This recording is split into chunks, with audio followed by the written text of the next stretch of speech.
반갑습니다. 한 주간을 시작하는 월요일입니다. 오늘 본문의 시작은 이렇습니다. 나의 종 야곱, 내가 택한 이스라엘아, 이제 들으라. 그러나 1절의 히브리어 성경의 어수는 이제 들으라 야곱입니다. 이제 쇠마 야곱입니다. 이스라엘아 들으라 라는 것 자체가 복입니다. 신명기에서 쇠마 이스라엘, 이스라엘아 들으라 이것 자체가 복입니다. 이사야 6장 9절 10절에서 듣지 못하게 하는 것이 심판이었습니다. 이 백성의 마음을 둔하게 하며 그들의 귀가 막히고 그들의 눈이 감기게 하라. 그러니 하나님의 말씀을 들으라 라는 것은 그 자체가 복입니다. 이제 쇠마 야곱입니다.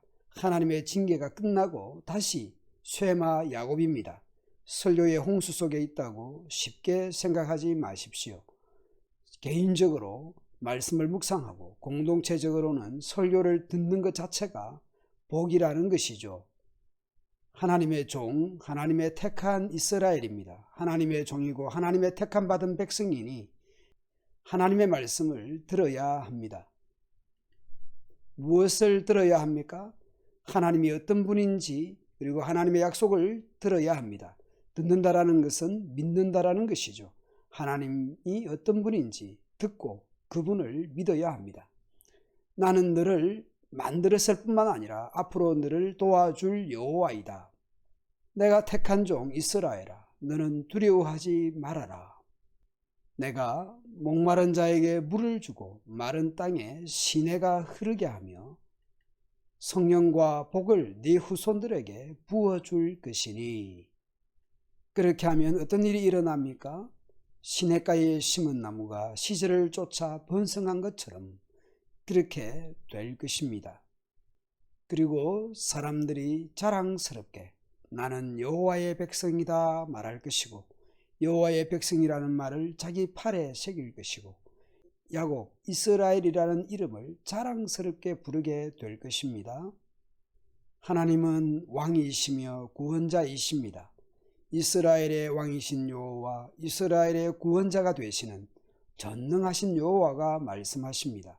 일시적으로 바벨론이 강대국이 되어서 세계를 제패하는 것처럼 보였고 이스라엘은 바벨론에 패배하여 포로로 끌려갔지만 이스라엘의 범죄 때문에 징계를 받은 것이죠. 이 세계는 하나님의 통치 아래에 있다라는 것입니다. 하나님은 처음이요 나중입니다. 시작과 끝입니다. 알파요 오메가이십니다. 다른 신이 이 세상을 통치하는 것이 아닙니다. 하나님 앞에는 다른 신이 없습니다. 그러면 세상에 수많은 신들이나 우상들은 다 무엇입니까?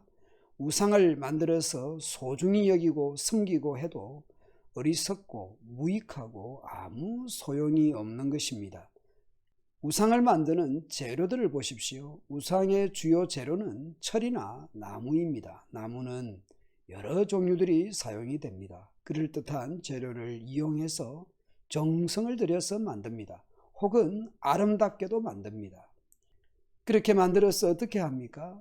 나무의 일부는 땔감으로 사용하고 일부는 우상을 만듭니다. 그 앞에 절하고 경배하면서 당신은 내 신입니다. 나를 구하소서 하고 빌기까지 합니다. 그러나 우상을 숭배하는 이들은 진리에 대한 눈과 마음이 어두워져 있습니다. 나무 하나로 일부는 땔감으로 사용하고 일부는 그럴듯하게 만들어서 숭배를 하기도 합니다. 그 나무가 그 나무인데 말이죠. 그런데 그런 우상들과 달리 하나님께서는 어떤 분입니까? 하나님은 말씀을 걸어오십니다. 말을 걸어오십니다. 자신을 소개합니다. 하나님께서 창조자요 구원자이시다 라고 말씀을 합니다. 그리고 무엇보다 쉐마 이스라엘, 야곱아 들으라 하심으로써 인격적이고 우리가 믿는 하나님이 어떤 분인지를 알려주십니다. 우상들은 각기 그 재료나 정성이나 기술이 다를지 모르지만 결국 사람이 만드는 대로 만들어집니다. 그 우상은 세워놓은 대로 또 앉혀놓은 대로 그대로입니다. 입상이든 와상이라고 말하죠. 그러나 우리가 믿는 하나님은 인격적이고 지성적이고 거룩하시고 찬양받으시기를 원하십니다. 그냥 재물이 아니라 형식이 아니라 마음과 뜻과 힘을 다하여 사랑하고 경배하기를 원하십니다. 무엇을 원하시고 무엇을 싫어하시는지를 분명하게 말씀을 하십니다. 오늘 우리의 삶의 자리에서 날마다 그 하나님의 말씀을 묵상하고 듣고 읽고 그 하나님이 어떤 분인지를 생각해야 하겠습니다. 하나님은 우리를 사랑하시되 또한 우리가 그 하나님을 사랑하기를 원하십니다. 그 하나님을 오늘도 사랑하며 섬기며 예배하며 기뻐하며 감사하며 살아가도록 합시다.